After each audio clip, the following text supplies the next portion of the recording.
ช่วงอร่อยทำง่ายได้คุณค่ากับน้ำมันพืชตราเอเมอรัลด์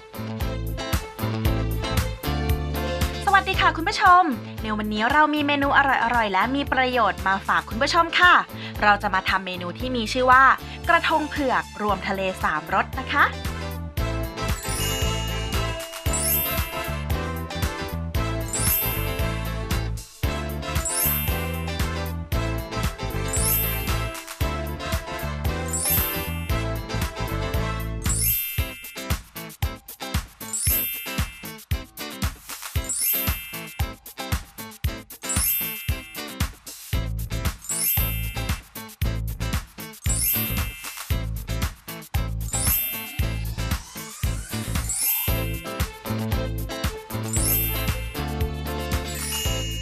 ขั้นตอนแรกเริ่มจากใส่เผือกขูดเป็นเส้นผสมกับน้ำเคล้าผสมให้เข้ากัน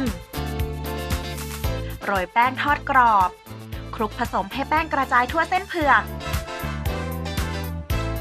เรียงเผือกเส้นลงในภาชนะสำหรับทอดซ้อนปิดด้วยภาชนะที่มีขนาดเท่ากันนำลงทอดในน้ำมันพืชตราเอเมอรัลด์นิวทรีเบนที่อุ่นจนร้อนทอดจนสุกเหลืองแล้วนำขึ้นวางพักไว้บนกระดาษซับน้ำมันละลายแป้งทอดกรอบกับน้ำโซดาแช่เย็นคนผสมให้เข้ากันดีจุ่มอาหารทะเลแล้วนำลงทอดในน้ำมันพืชตราเอเมอรัลด์นิวทรีเบนที่อุ่นจนร้อนทอดจนเหลืองกรอบแล้วตักขึ้นวางพักไว้บนกระดาษซับน้ำมัน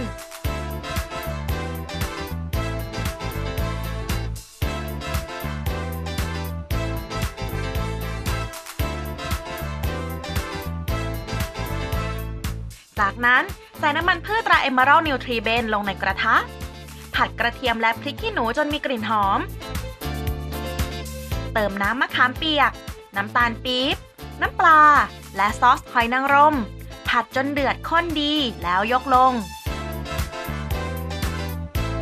จัดอาหารทะเลที่เราทอดไว้ใส่ลงในกระทงเผือกให้สวยงามแล้วหยอดหน้าด้วยซอสมะขามที่ผัดไว้โรยหอมแดงเจียวกระเทียมเจียวและพริกขี้หนูแห้งทอดกรอบตกแต่งด้วยผักชี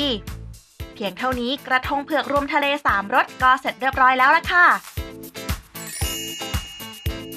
เป็นยังไงล่ะคะเมนูนี้ทำไม่ยากเลยใช่ไหมล่ะคะเพียงคุณมีผลิตภัณฑ์ตราเอเมอรัลด์คุณก็สามารถทำเมนูอร่อยๆและมีประโยชน์แบบนี้ได้อย่างง่ายดายค่ะวันนี้ช่วงอร่อยทำง่ายได้คุณค่ากับน้ำมันพืชตราเอเมอรัลด์ต้องขอลาไปก่อนนะคะสวัสดีค่ะ